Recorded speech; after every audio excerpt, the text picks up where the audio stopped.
Mais um manejo aí. No manejo passado foi falar da questão da importância de se acolher a singularidade do analisando, do paciente. Tá lembrado disso, tá lembrada disso, né? E nesse gancho ainda aqui, nesse lugar, nesse momento, vai falar um pouquinho então desse papel do analista, né?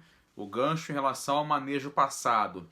Então, o analista vai acolher a singularidade então do paciente, do analisando, e isso é importante. Uma coisa também importante é que o analista possa ocupar o lugar do vazio, né?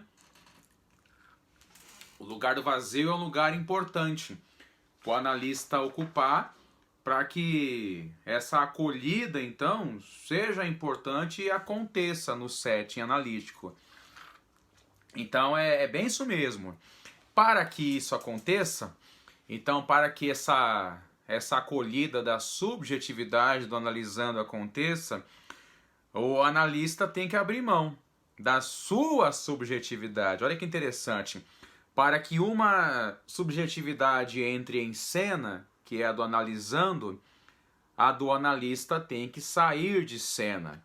O analista tem um CPF, tem um RG, tem uma família, seja aquela que ele constituiu, seja aquela que é morando com os pais, seja qual for a sua formação familiar. O analista tem história de vida, o analista também tem o seu trauma, tem a sua maneira de lidar com a castração, o analista tem lá os seus desejos, tem os seus sonhos, tem as suas projeções, as suas fantasias, as suas qualidades, as suas virtudes. O analista é um ser humano também. Por trás daquele nome, analista, tem o fulano de tal ali. Isso não se nega, isso não se nega. Só que o analista nessa hora tem que ser analista. Eu lembro de um texto na época da faculdade, né? Nas aulas de psicanálise, lá na formação, no curso, melhor dizendo, de psicologia. Então falava-se muito isso, né? O analista não pode ser um obstáculo para o analisando. E não pode também deixá-lo à deriva, naquela história do barco à deriva, ficar à deriva. Então, por exemplo, não é interessante que o analista vá atender pessoas próximas. Já sabe disso, já sabe disso. Alguns teimam nessa questão, né? Ah, mas eu não conheço muito bem ele não. Eu sei quem é, já conversei bastante com a pessoa. Não é interessante fazer isso. A gente conhece a história, né? O Freud foi atender a própria filha e numas cartas lá que ele enviava ao seu amigo, ele mostrou isso. Não é interessante fazer isso. Ele não se deu bem fazendo isso. Então, porque ali você não vai ser analista, você vai ser o amigo, você vai ser o pai, você vai ser o irmão, por mais que você procure se dessubjetivizar, mas você tem um envolvimento afetivo. E afetivo tem muito a ver com aquilo que afeta. Então, ok, então o analista tem que sair desse lugar, dessa subjetividade, dessa sua singularidade, para que a singularidade do analisando prevaleça naquele momento. Até porque ele está fazendo investimento financeiro também, o dinheiro tem um papel na análise. Ah, eu vou atender de graça, eu vou atender. E não vai entender isso aqui como ser mercenário, tá? Não é isso. Mas o dinheiro tem um papel, o dinheiro é um corte, né? Então tem a sua importância. Até lembrando de uma autora, acho que é a Maurano, que falou isso, posso estar enganado, mas o analista recebe dinheiro na análise por quê? O dinheiro é uma compensação pelo fato de você aí, analista ou a analista, você abre mão do seu eu por aproximadamente 50 a 60 minutos, você abre mão do seu eu, deve ser assim. Então, as várias razões do dinheiro na análise, uma é essa, você abre mão do seu eu por uma hora. É uma compensação. Você pode achar estranho falar isso, mas é isso mesmo, né? Então, abrir mão do seu eu durante a sessão. É claro que mentalmente, na hora você ali ouvindo o seu analisando, você sabe que você é você, você sabe que você é você. Eu, quando atendo alguém, eu sei que eu sou o Ricardo Baracho na hora, que eu tenho família, e claro, eu não perdi a memória quando eu atendo, eu não tô numa amnésia, eu faço uma anamnese, mas não tô em amnésia. Então, mentalmente, nós somos nós na hora de atender. Só que, é claro, né? E por sermos nós, haverá percepção que você vai ouvir do seu analisando coisas que são opostas à sua educação, coisas que são opostas à sua criação, aos seus paradigmas, coisas que serão opostas às suas convicções. E é claro, coisas que são muito parecidas com o que você acredita, com o que você defende, com o que você pensa que é certo, baseado no seu mundo mental, baseado no seu paradigma, baseado naquilo que você tanto defende. Então tu vai ouvir coisas favoráveis e desfavoráveis ao que o teu sujeito, né, ao teu indivíduo acredita. Mas mesmo assim, nós não podemos nos empolgar porque o analisando fala coisa que eu concordo e nem ficar desaprovando porque eu escuto coisa que eu não concordo. Seja no campo da política, da religião, da família. Então, olha só como é importante o analista realmente ocupar o lugar do vazio, né? Ocupar o lugar do vazio. Porque a psicanálise vai se basear então nessa ética. E não vai se basear naquele moralismo, naquele legalismo. Lembra do começo, no outro manejo? Você não está para julgar o seu analisando. Ele, na transferência, vai julgar você. Isso é outra conversa. É ele que está fazendo isso. Porque ele já faz isso na vida dele. Então você analista, então você não se baseia nessas coisas moralistas, mas é numa ética. Então, para entendermos que nesse papel do analista, o analista não vai dirigir a vida do analisando, mas o analista vai oferecer tratamento. Belezinha? O analista oferece tratamento. Então você lá com o seu analisando, você oferece tratamento. O analisando não é seu. Alguns falam assim, né? O meu paciente. Tudo bem te falar isso, né? O meu, né? Ele não é tua posse, né? Ele não é de ti, não é isso. Então o analista não vai dirigir a vida do analisando. Aí acontece, né? Do analista mal analisado, né? Quando o analisando fala que quer parar com a sessão, aí o analista faz uma chantagem, né? Ah, você quer deixar? Você está com resistência? Você está querendo deixar? Você não vai se dar bem com isso não. Olha, é ridículo quando o analista tá tão nesse patamar assim, bem mal resolvido. Vai para tua análise, vai levar isso. Não reviva na sua análise com o teu analisando o que era a tua vida. Olha como é sério isso. E aí, falaremos isso depois, mas a importância da tua análise pessoal, tá em dia, a tua supervisão, blá, blá, blá, blá. Então, ok, né? Então, o analista não pode dirigir essa vida, a vida do analisando. O analista oferece tratamento e, como já falamos, o analista não pode ser um obstáculo para o analisando, o analista não vai deixá-lo também à deriva. O analista é interessante porque o analisando vai ter uma demanda. A demanda que o qualifica para fazer a análise. Depois daquela sua anamnese, entrevista preliminar, entrevista inicial, então tá, o analisando está qualificado para fazer a análise. Ele tem uma demanda. E você, analista, você não vai satisfazer a demanda do analisando, não vai entrar nessa conversa. Tem analista que quer ser amigo do analisando, quer falar o que ele quer ouvir, tem dificuldade em ter postura de analista. E aí você tá ferrado se tu fizer isso, tá? Então, se você satisfazer a demanda do analisando, você vai atrapalhar o analisando. Você vai mantê-lo naquela fantasia. A sua fantasia vai manter o analisando na fantasia dele e não vai ajudar. Então, o analista não satisfaz a demanda do analisando, mas é claro que ele vai caminhar junto. O analista caminha junto. Isso você pode colocar ao seu analisando. Ó, eu estou contigo, eu vou caminhar com você, né? Até porque vai ter analisandos que tem aquela coisa do abandono, né? Ah, ele revive com o analista questões ligadas a abandono. Por exemplo, quando você vai tirar férias, né? Que é um negócio a se observar bem no seu trabalho aí. Aí tem analisando que vai, você vai me deixar, blá blá blá. Não, não vou te deixar, né? Então, não é isso, não é essa a questão. Mas é claro que o analista não é um ser não é um ser 100% neutro, né? O analista acolhe a demanda, mas não satisfaz a demanda. Olha, presta atenção nisso aqui. O analista acolhe a demanda, mas não satisfaz a demanda. Nós não somos neutros em 100%, não somos neutros. Então, qual seria o nosso desejo nessa hora? Que desejo eu posso ter enquanto analista? O desejo de ser fiel à técnica psicanalítica.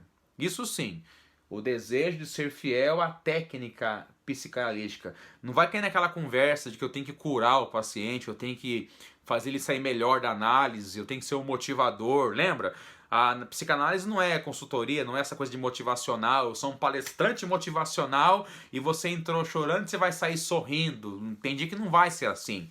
Entendi que o analisando vai sair, né, da vida com tudo que aconteceu. Vai sair sem entender nada, vai sair entendendo que vai estar perdendo tempo. E lá na casa dele que ele vai ter um insight, que ele vai ter uma situação, né? Eu lembro uma vez de uma situação que uma analisanda falou assim pra mim, né, Baracho? Não entendo nada do que você fala muitas vezes, mas um dia lá em casa, na cozinha, falando com o meu familiar, e eu lembrei do que conversamos em análise, e aquilo que o familiar me disse, aí me veio uma coisa assim, aí eu entendi. Aí minha análise começou agora. Então é isso. Então o analista, ele tem que ser fiel à técnica. E é claro, né, que o analista, aí falando um pouco de transferência, o analista vai ocupar o lugar de objeto de desejo do analisando. E isso é importante acontecer, tá? Não tenha medo dessas coisas. Porque, claro que você não vai ficar assim, se achando que esse desejo, né? Mas objeto de desejo. Porque sem o analista ser esse objeto de desejo, a transferência não vai se estabelecer, não vai acontecer a transferência. O que é transferência? Você sabe disso aqui, tá? Aqui não é teoria. A teoria tu já conhece. Mas a transferência é quando no setting analítico, o analisando revive algumas coisas da sua vida projetados na pessoa do analista. É isso, né? Então tá. Tu já sabe disso, não vou discorrer essa questão aqui. Você já é um psicanalista, você estuda, né? Muito bem. Então, o analisando procura o analista para obter uma resposta para o seu sintoma. Ele procura uma resposta para se entender, né? A princípio, ele procura a resposta. E ele vai pensando que você vai dar resposta para ele. Ele vai pensando. O analista não dá resposta, mas o analista ele caminha junto com o analisando para que essa resposta emerja, essa implicação emerja, né, do próprio analisando. É isso. Lembra aquela ideia de outros manejos? É o analisando começar a perceber o saber inconsciente que está na sua fala, perceber a sua fantasia, perceber o modo que ele funciona, para não ficar funcionando toda hora desse jeito. Saber se distanciar da fantasia, saber ficar longe da fantasia por um bom tempo, até que a fantasia tente por outro lado nos pegar aqui de novo, né? Mas saber ter essa percepção. Então, é isso aí, é isso aí. Então, o analisando vai procurar o analista para procurar entender, né? Por que eu somatizo, por que eu estou me angustiando, não quero me angustiar, quem sou eu, o que me faz sofrer, de onde que eu venho, aquelas perguntas que todos fazemos, né? Quem sou eu, de onde eu venho, Baracho, já andei tanto na vida aí, tô com mais de 40 anos, fiz aqui, fiz acolá e não sei quem eu sou, né? Enfim, quem sou eu, né? Então, você analista, você vai aceitar essa queixa do seu analisando. Você recebe essa queixa do seu analisando e você vai fazer as intervenções, você vai escutar, você vai começar a devolver algumas coisas pro analisando, mas não é devolver o que você está achando, não é devolver a tua opinião, porque isso não é devolver, é colocar, né? Você devolve. O que é devolver? O que vem do analisando e você devolve o que é dele mesmo, para ele se aprender a tudo isso. Então, o analista então ele vai devolver a partir do que o analisando diz. Você faz isso. Você devolve a partir do que o teu analisando te diz, para que o teu analisando comece a se questionar. Ele começa a questionar aquilo que ele vem dizendo, porque a pessoa não questiona. Assim, ela pergunta, por quê? Por que que eu sou assim? Mas não é esse questionamento que é feito em análise, é um questionamento diferente, é um questionamento diferenciado, né? Então, é um questionamento que visa novos caminhos, né? Porque até então, o que o analisando questiona é só assim no sentido de, ah, se eu souber, eu melhorarei. A gente sabe que não é assim, mas ele pensa que vai ser assim, né? Se eu lembrar de tal coisa, eu melhoro. Plim, um passe de mágica. Não é assim. É importante, é claro, lembrar muita coisa para fazer sentido, mas não é isso que faz a chamada melhora, vamos colocar assim. Mas é realmente uma pergunta, um questionamento que visa novos caminhos e mais do que tudo é o analisando aprender a se escutar. Lembra daquele manejo anterior? Eu escuto, o analista escuta para que o analisando se escute. Guarde isso. Então você faz uma caminhada para que o teu analisando comece a se escutar. E aí você pode perguntar: você ouviu o que você disse? Você ouviu o que você acabou de falar? O que significa isso que você falou? Essa palavra que você falou? E até o ato falho mesmo, né? Enfim, mas aí sim. Aí sim. E a pessoa para se escutar. Ela por um momento, ela sai daquele piloto automático que vivemos, que vive, e ela para ouvir aquilo que disse. Isso é encantador numa análise, isso é muito encantador, né? Então, para que isso aconteça, o analista então deve se esvaziar-se de sentido. É através de uma escuta. Você, analista, escuta sem se identificar. Nem mesmo com o sofrimento do teu analisando. Então eu sou cruel. Que cruel? Para com isso, né? Nada de crueldade. Você se escuta sem se identificar, né? Para que o analisando ele venha a ter a possibilidade de transferir tudo ali para a sessão. Então você não se identifica, você escuta e oferece a possibilidade. Porque se você se identificar, isso vai ocupar um lugar na análise. E aquilo que é do analisando não tem lugar na análise, porque está o seu, tá a sua identificação. Você tá compreendendo esse negócio aqui? Então, se não compreender, volta e ouça de novo, tá? Tranquilo, que tá gravado, então você fala o que você quiser, né? É isso aí, isso é legal. É que nem o livro, você vai na página, volta na página, grifa, é assim que funciona. Então, vamos lá. Então você realmente escuta sem se identificar e o analisando então vai colocar-se nesse lugar e aí quando só o analisando se coloca é a possibilidade que ele vai ter então de começar a ver se existe algo além daquela demanda que ele apresenta. Olha que legal. Ele apresentar, ele começar a perceber que há algo além daquela demanda, né? Então aí você vê aquela questão da vítima e do paciente, né? Quando a pessoa, a vítima, o paciente, vítima, perdão, e o analisando. O analisando, então começa naquele patamar da análise, quando ele começa a olhar algo além da queixa. Tipo assim, o que eu posso fazer? De que modo eu poderia pensar? Criar possibilidades, porque o paciente do começo, que é o vítima, ele espera ainda do outro, ele espera o mundo mudar para ele ficar melhor, né? É aquela conversa que a gente já falou.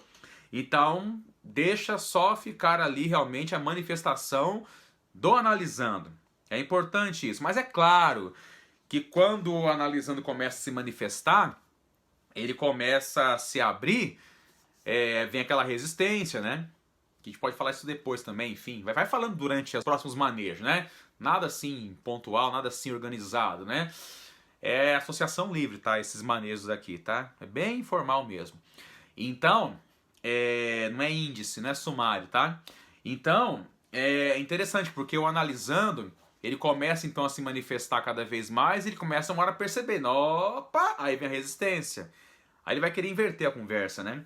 E o analisando vai querer tentar ver quem que é o analista, né? Aí ele pode perguntar algumas coisas para ver as preferências do analista. Por exemplo, eu não sei o que você pensa, doutor analista, eu não sei o que você acha sobre isso, aquela conversa assim para tentar pescar. Se tu não tá atento, tu começa a falar também, realmente eu penso que nem você, eu concordo, eu discordo, segura a onda. Porque ele tá escapando dele mesmo com essas conversas, né? Então você, o pessoal até brinca, né? Faz aquela cara de paisagem, você fica assim. Você olha pra ele e não responde isso, né? Mas ele vai tentar fazer isso. É interessante que uma vez uma paciente, aí é o significante dela, né? Ela me olhou e falou assim: você tem cara de filho mimado, com certeza. Você tem cara de ser o preferido lá, o mimado. Olha só que interessante, né? Então, mas é isso aí. É permitir que isso aconteça. Agora, você ficar falando e mostrando quem você não favorece essa fala. Aí você não permite que o seu analisando se manifeste. Então, o papel do analista é ouvir isso mesmo. É ouvir essas transferências, é ouvir o que a pessoa diz quem você é e o que ela vê em você na hora. É isso aí. E aí você vai, com as pontuações, levar e conduzir a pessoa a se escutar em tudo isso, né? Então, o analista, no seu papel, ele se oferece para conversar com o analisando, ele vai conversar com alguém, só que o analista, ele se oferece para conversar, guarde isso. Você aí, você se oferece para conversar com o seu analisando, mas de uma maneira distinta da maneira habitual, naquela maneira do dia a dia. E quando eu falei agora há pouco aquela questão de você não se falar, para deixar o falar do analisando entrar em cena, é você evitar realmente o quê? O analista jamais pode falar assim, né? Diante de uma fala do analisando, aí tu escuta e fala assim, eu também, comigo também. Aí tem analista que pensa que isso vai ajudar, né? Para gerar identificação, né? O analista vive o que eu vivo, ele sabe o que eu estou dizendo, não é isso não. Comigo também, né? O meu filho, minha esposa, eu não sei o que, eu também. Não, não faça isso, né? Então o analista é a única pessoa para quem se conta alguma coisa, guarde isso. E por mais comum que seja aquela coisa que o analista ouve, comum a ele, até tem a ver comigo ali algumas coisas, já passei por isso, eu já vivi isso de modo assim, parecidão, por mais comum que seja aquilo que ele está escutando, e por mais que aquilo possa até mobilizar uma curiosidade no analista, em querer fazer uma pergunta mais pessoal do que analítica, aí vai desviar o foco da sessão, por mais que gere uma curiosidade, o analista então não fala nada nesse sentido para que o discurso do analisando continue sendo único. Você entendeu? Porque se você responde essa sua curiosidade e se manifesta na hora, o discurso não será mais único, vai ser o seu, aí vai ser o do analisando contaminado com o seu, e aí perde-se o foco, perde-se o propósito. Então, olha só como que é sério esse papel do analista. Então, você realmente não fala nada nesse sentido assim de também, eu também. Não, não, não, não. Então, o analista não dá essa resposta nesse sentido do comigo também. Ele não fala isso, eu não falo isso. Então o analista, ele não se angustia diante da angústia do analisando. Ai, que desumano. Tira essa cabeça moralista, essa cabeça. Não é isso, tá? Isso é que outra coisa. Então, é bem essa questão. Então o analista, ele tem que dirigir a análise até onde a sua angústia permite. Até onde ele pode suportar a sua angústia. É interessante isso aqui, né? Porque, olha só, quando alguém é confrontado no seu erro, chamado erro, ela pode nessa hora não querer admitir isso e fala o quê? Mas todo mundo faz. Quem que não é assim? Quem nunca pensou isso? Quem nunca achou? Quer dizer, ela tá saindo do centro da atenção e puxando alguém junto. Se você analista se manifesta, você, o seu ser, sua pessoa, o eu também, você dá para o seu analisando essa oportunidade dele se amarrar a você, porque você também tem isso, e ele não vai ter nessa hora a oportunidade de olhar para ele, por mais desconfortável que seja. Mas é ele é sozinho nessa hora. Assim como você é sozinho, analista, na sua análise pessoal que tem que fazer. Você entendeu? Então a questão é essa. Porque senão ele vai se comparar com você. Aí você vai virar um ideal para ele que ele quer alcançar, ele quer se comparar. E a comparação é a raiz de toda a infelicidade. Então você sai dessa. Você sai dessa, tá? Então, se o analista se compara com o analisando através do comigo também, o analista vai impedir o analisando de se observar através da sua fala. Ele vai impedir o analisando de se escutar. E o analisando não vai se escutar, mas vai escutar o analista. E aí não vai ter análise coisa nenhuma. Então, olha como que é importante essa questão do papel do analista. Tá entendendo? Então, resumindo a ópera aqui, depois você pode voltar, assistir de novo isso aqui, quantas vezes você quiser, mas é isso. Então o analista se esvazia para que o analisando preencha aquele espaço. E ele se escute. Se você como analista se colocar, você vai ser um obstáculo para que o analisando não se escute. Olha que coisa séria isso aqui, ó. Te dou uma tarefa. Escute de novo isso aqui. Escreva, anote, rabisque, escreva o quanto você puder, para que realmente você perceba isso e veja a importância do seu grande papel na análise. Você é analista. O grande papel do analista é ser fiel à técnica da psicanálise. Esse é o importante manejo.